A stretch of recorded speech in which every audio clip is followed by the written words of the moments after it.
प्रिय छात्र छात्राओं एवं अभिभावकों, आपका बाल साधना शिक्षण संस्थान के ऑनलाइन क्लासेज में स्वागत है। मैं मनीराम खिचड़ आज अध्याय 12 वर्त प्रश्नावली 12.4 के शेष प्रश्न कराने जा रहा हूँ। इसमें प्रश्न नंबर 6 का है कि ABCD एक चक्रीय चतुर्भुज है। ABCD क्या है? एक चक्रीय चतुर्भुज। AB व DC बढ़ाए जाने पर E पर मिलते हैं। AB और DC बढ़ाए जाने पर E पर मिलती हैं। सिद्ध कीजिए कि त्रिभुज EBC और त्रिभुज EDA समरूप है। त्रिभुज EBC और त्रिभुज EDA समरूप है, ये आपको सिद्ध करना है। तो विद्यार्थियों, अगर अपन किसी भी बात को सिद्ध करते हैं तो सिद्ध करने के लिए 4 बातें आवश्यक हैं। सबसे पहले दिया हुआ, दूसरा सिद्ध करना, तीसरा रचना, चौथा उपपत्ति। तो दिया हुआ क्या है? एक चक्रीय चतुर्भुज ABCD। दिया हुआ एक चक्रीय चतुर्भुज ABCD है। ABCD एक चक्रीय चतुर्भुज है। AB व DC को आगे बढ़ाने पर E पर मिलती हैं।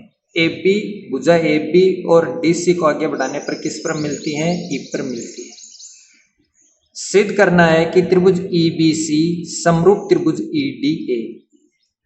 त्रिभुज EBC समरूप त्रिभुज EDA। तीसरा रचना, रचना में प्रश्नानुसार चित्र बनाया। चौथा पॉइंट आया उपपत्ति। चक्रीय चतुर्भुज ABCD, चक्रीय चतुर्भुज ABCD के बहिष्कोण का मान उसके अंतराभिमुख कोण के बराबर होता है। चक्रीय चतुर्भुज के बहिष्कोण का मान उसके अंतराभिमुख कोण के बराबर होता है। कोण DAB ये अंतराभिमुख कोण है, इसका मान बहिष्कोण BCE के बराबर होता है। कोण DAB बराबर कोण BCE। दूसरा, कोण ADC बराबर CBE। ये भी क्या है? कोण ADC अंतराभिमुख कोण है और CBE बहिष्कोण है। तो बहिष्कोण का मान उसके अंतराभिमुख कोण के बराबर होता है। बहिष्कोण का मान किसके बराबर होता है? उसके अंतराभिमुख कोण के बराबर होता है। अब दो त्रिभुज हैं, एक त्रिभुज है EBC और एक त्रिभुज है EDA में कोण BCE बराबर कोण A ऊपर सिद्ध कर चुके। दूसरा कोण CBE बराबर कोण D, ये भी अपन ऊपर सिद्ध कर चुके हैं। तो कोण कोण समरूपता से त्रिभुज ABC समरूप त्रिभुज है EDA। त्रिभुज EBC समरूप त्रिभुज है, त्रिभुज EBC समरूप त्रिभुज है EDA। देखो ये दो त्रिभुज, ये चक्रीय चतुर्भुज है।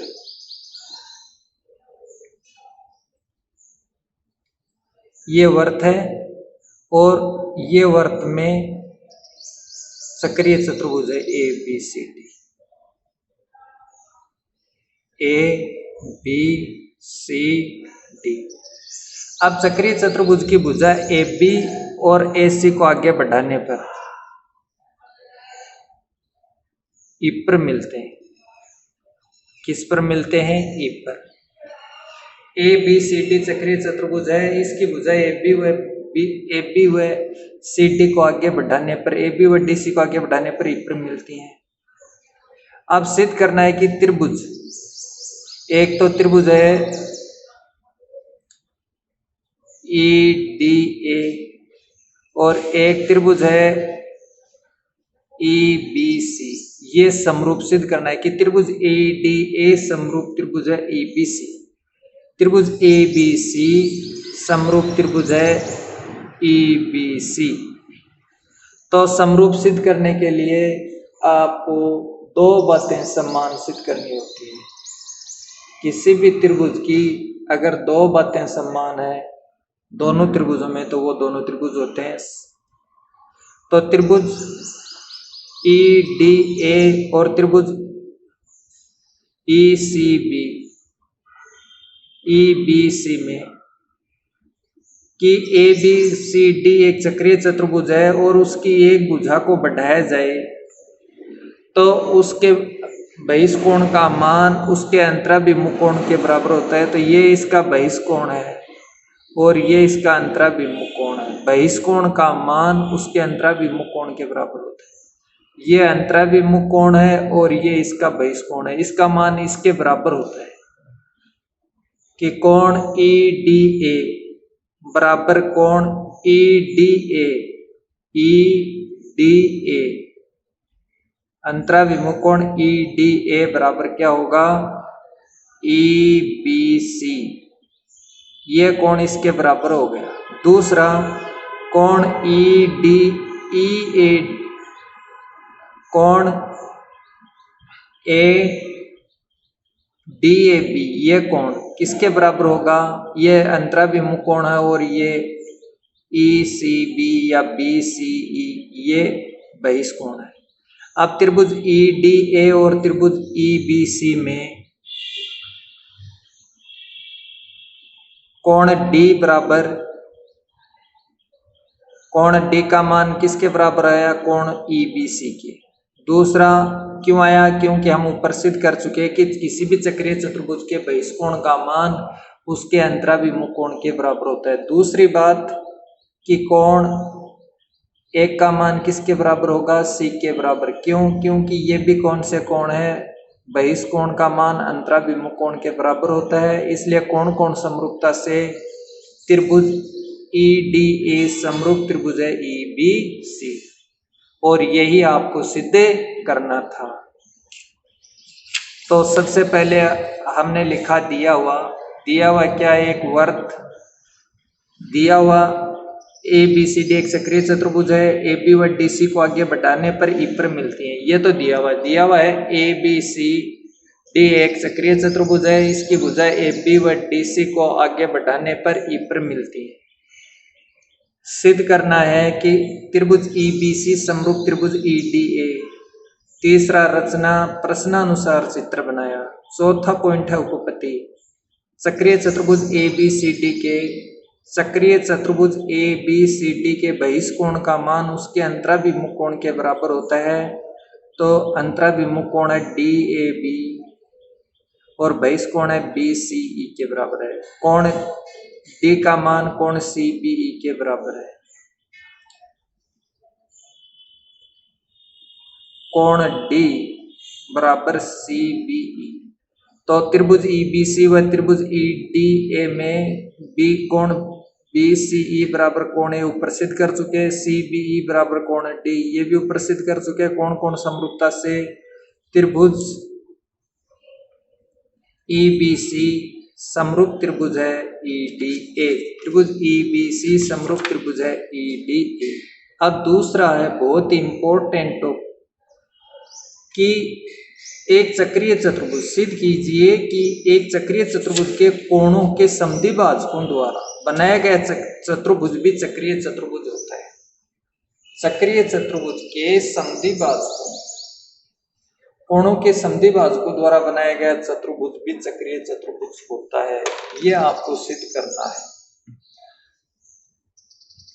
दिया हुआ इसके लिए भी आपको क्या सिद्ध करना होगा, चार बातें। पहला दिया हुआ, दूसरा सिद्ध करना, तीसरा रचना, चौथा उपपत्ति। सबसे पहले दिया हुआ एक चक्रीय चतुर्भुज ABCD, एक चक्रीय चतुर्भुज ABCD दिया हुआ क्या है, एक चक्रीय चतुर्भुज ABCD के कोणों के समद्विभाजक AP BP CQ DQ है तथा PRQS एक चक्रीय बनाते हैं। PRQS एक चक्रीय बनाते हैं। PRQS एक चक्रीय चतुर्भुज सिद्ध करना। आपको क्या सिद्ध करना है, PRQS एक चक्रीय चतुर्भुज है। प्रश्नानुसार चित्र बनाया तथा कोणों का नामांकन किया।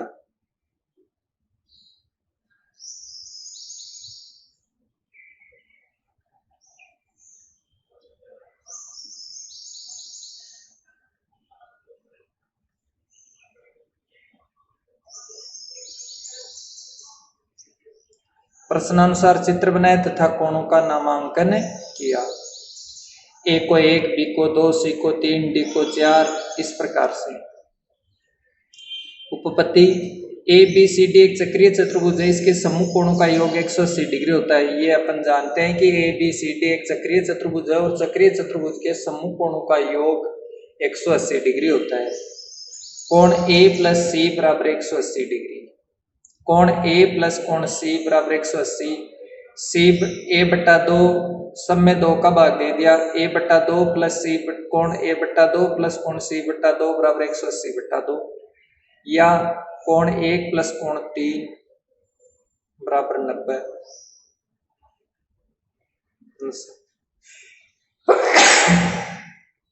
कोण 1 प्लस कोण 3 बराबर 90 डिग्री। समीकरण नंबर 1। कोण बी प्लस कोण डी बराबर 180। कोण बी प्लस कोण डी, ये भी चक्रीय चतुर्भुज समूह कोण और समूह कोणों का योग 180। तो बी बटा 2, समय 2 का भाग दिया, बी बटा 2 प्लस डी बटा 2 बराबर 180 बटा 2, या कोण 2 प्लस कोण 4 बराबर 90 डिग्री। त्रिभुज ए पी बी में, ये त्रिभुज है ए पी बी में तीनों कोणों का योग 180 डिग्री होता है। त्रिभुज ए पी बी में तीनों कोणों का योग 180 डिग्री होता है। कोण 1 प्लस कोण 2 प्लस कोण पी बराबर 180। पी बराबर क्या होगा? 180 माइनस कोण 1 माइनस कोण 2। त्रिभुज सी क्यू डी में कोण 3 प्लस कोण 4 प्लस कोण क्यू बराबर 180। कोण क्यू बराबर क्या होगा? 180 माइनस कोण 3 माइनस कोण 4। अब समीकरण 3 और 4 को क्या करते हैं? जोड़ते हैं। समीकरण 3 व 4 को जोड़ने पर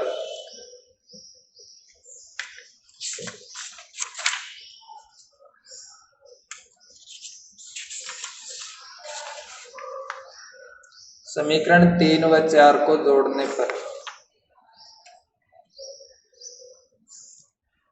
कोण P प्लस क्यू बराबर 360 माइनस कोण 1 प्लस 2 प्लस 3 प्लस 4।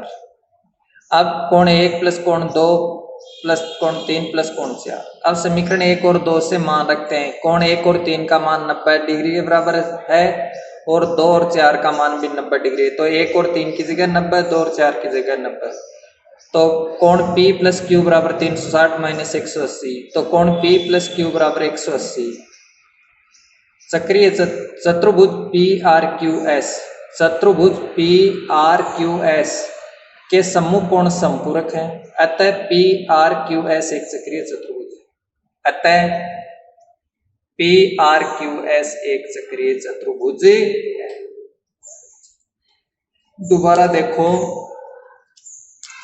कि एक चक्रीय चतुर्भुज, ये देखो एक चक्रीय चतुर्भुज है।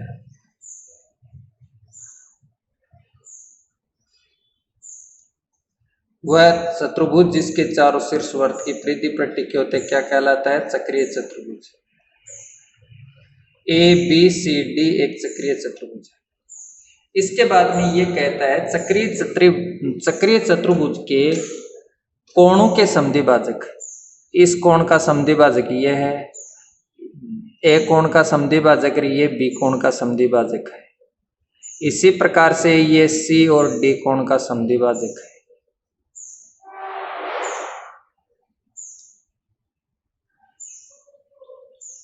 ये 1 है, ये 2 है, ये 3 है, ये 4 है।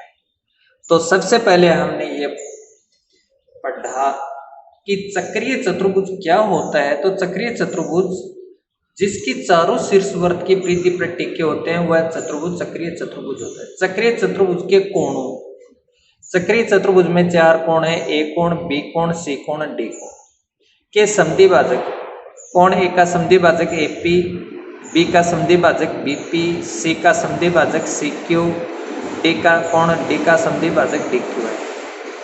तो ABCD एक चक्रीय चतुर्भुज ABCD के कोण A, कोण B, कोण C, कोण D के कोणों के समद्विभाजक AP, B P C Q D Q है तथा पी आर क्यू एस एक चक्रीय चतुर्भुज है। पी आर क्यू एस एक चक्रीय चतुर्भुज सिद्ध करना है। सिद्ध क्या करना है? पी आर क्यू एस एक चक्रीय चतुर्भुज है। रचना में क्या किया? प्रश्नानुसार चित्र बनाया और कोणों का नामांकन किया। ए कोण को 1, बी कोण को 2, सी कोण को 3, डी कोण को 4। इसके बाद में उपपत्ति कि चक्रीय चतुर्भुज होता है उसके सम्मुख कोणों का योग 180 डिग्री होता है। कोण ए प्लस सी बराबर 180। तो इस 2 का भाग दे दिया प्रत्येक में, तो 1 का आधा हो गया कोण 1, सी का आधा हो गया कोण 3 बराबर 180 में 2 का भाग दिया 90। इसी प्रकार से त्रिभुज ये तो था एपीबी में, त्रिभुज सी क्यू डी में कोण सी और डी, कोण सी कोण डी, ए और सी का मान 180 है तो बी और डी का मान भी कितना होगा? 180 डिग्री होगा। चक्रीय सम्मुख कोणों का योग तो बी बटा 2 डी बटा 2,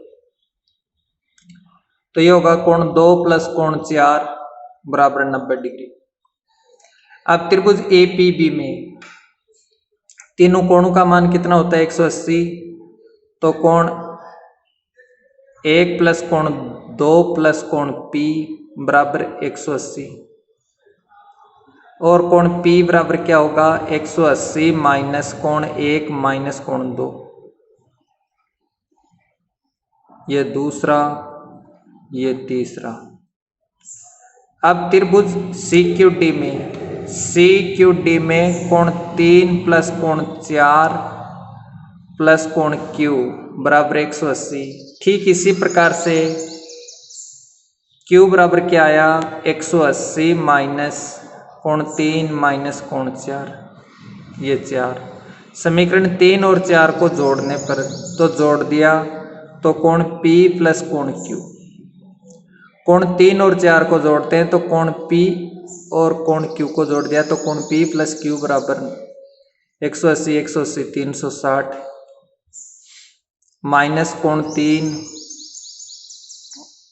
1 माइनस कोण 2 माइनस कोण 3 माइनस कोण 4। अब इसमें माइनस कॉमन लेते हैं तो सबके चिन्ह बदल जाते हैं, प्लस प्लस। अब कोण 1 और 3 का मान है 90, कोण 2 और 4 का मान है 90, तो 90 90 कितना होगा? 180, तो 180 इसमें से घटाया तो कितना आया? 180। तो कोण P प्लस Q बराबर 180, अतः PRQS के सम्मुख कोण समपूरक हैं। क्यों? क्योंकि दोनों का योग कितना आ गया? 180 आ गया P और Q का। इसी प्रकार से कोण R और S का मान भी कितना होगा? कोण R और S भी 180 होगा। अतः PRQS एक चक्रीय चतुर्भुज है। यही सिद्ध करना था, PRQS एक चक्रीय चतुर्भुज है। इसके बाद में है यहीं पर ये तो प्रश्नावली टॉपिक समाप्त हुआ। अब विविध प्रश्नमाला 12। पहला प्रश्न है विविध प्रश्नमाला का कि 10 सेमी त्रिज्या के वर्त के केंद्र से 6 सेमी दूर स्थित जीवा की लंबाई ज्ञात करो। 10 सेमी त्रिज्या एक वर्त बनाया, ये इसका केंद्र है, ये इसमें जीवा है। ये वर्त का केंद्र, ये जीवा, ये वर्त है जिसका केंद्र O है, जीवा AB है, केंद्र से 6 सेमी दूर जीवा, तो ये दूरी कितनी है? 6। ये त्रिज्या है 10। तो विद्यार्थियों केंद्र से जब जीवा पर लंब डालते हैं तो वह लंब जीवा का समद्विभाजन करता है। क्या करता है? समद्विभाजन। तो समकोण त्रिभुज OPA में पाइथागोरस प्रमेय से कर्ण का स्क्वायर बराबर आधार स्क्वायर प्लस लंब स्क्वायर और आधार निकालना है इसमें, तो आधार स्क्वायर बराबर कर्ण का स्क्वायर माइनस लंब का स्क्वायर। तो देखो 10 सेमी, वर्त की त्रिज्या कितनी है? 10 सेमी। वर्त के केंद्र से जीवा की दूरी कितनी है? 6 सेमी। जीवा की लंबाई आपको निकालनी है। समकोण त्रिभुज OPA में, OPA में पाइथागोरस प्रमेय से कर्ण का स्क्वायर आधार निकालना है, तो आधार AP आधार का स्क्वायर बराबर कर्ण का स्क्वायर माइनस लंब का स्क्वायर। AP का स्क्वायर बराबर OA का स्क्वायर माइनस OP का स्क्वायर। AP स्क्वायर बराबर 10 का वर्ग माइनस 6 का वर्ग। 10 का 100, 6 का 36, तो AP बराबर 64। 100 में 36 घटाए 64, 64 का रूट लिया तो 8। अतः जीवा AB, ये तो AP आई। अब अपन जानते हैं कि केंद्र से जीवा पर जब लंब डालते हैं वो लंब जीवा का समद्विभाजन करता है, आधा करता है। तो या तो AP का दुगुना कर दो तो जीवा की लंबाई आएगी, या AP और PB दोनों बराबर है उनको जोड़ दो। तो अतः जीवा AB बराबर AP प्लस PB। AP 8 है तो PB भी कितनी होगी 8। 8 और 8 16। अतः जीवा की लंबाई आई 16 सेंटीमीटर। जीवा की लंबाई कितनी आई 16 सेंटीमीटर। इसके आगे है प्रश्न नंबर 2 है 13 सेमी त्रिज्या वाले वर्त। 13 सेमी त्रिज्या वाले वर्त में 24 सेमी लंबी जीवा खींची गई। 13 सेमी त्रिज्या वाले वर्त में 24 सेमी लंबी जीवा खींची गई। जीवा की वर्त के केंद्र से दूरी ज्ञात करो। तो वर्त की त्रिज्या OA 13 सेमी, त्रिज्या तो कितनी दे रखी विद्यार्थियों 13। वर्त की जीवा AB 24 सेमी है। जीवा की केंद्र से दूरी पूछी, तो ये दूरी है, ये त्रिज्या 13 है, ये जीवा AB 24 है। केंद्र से जब जीवा पर लंब डालते हैं तो लंब जीवा का समद्विभाजन करता है, तो AP और PB बराबर हो गए। 24 के 2 समान भाग तो 12 और 12 हो गए। वर्त के केंद्र से जीवा पर डाला गया लंब जीवा का समद्विभाजन करता है। AP बराबर PB बराबर AB बट्टा 2, 24 बट्टा 2 12 सेमी। अब ये हो गया 12, ये 13, ये लंब निकालना है। तो समकोण त्रिभुज OPA में पाइथागोरस प्रमेय से, समकोण त्रिभुज OPA में पाइथागोरस प्रमेय से लंब निकालना है। तो लंब का स्क्वायर बराबर कर्ण का स्क्वायर माइनस आधार का स्क्वायर। लंब OP है तो OP का स्क्वायर बराबर कर्ण OA का स्क्वायर माइनस आधार AP का स्क्वायर। OP स्क्वायर बराबर OA 13 का स्क्वायर और AP 12 का स्क्वायर। OP बराबर 13 169 माइनस 144, तो ये आ गया 25 और 25 का रूट लिया तो 5। अतः वर्त के केंद्र से दूरी, वर्त के केंद्र से दूरी 5 सेमी। कितनी आई विद्यार्थियों वर्त के केंद्र से दूरी 5 सेमी आई। इसके बाद में है प्रश्न नंबर 3, लघु चाप का डिग्री माप होता है।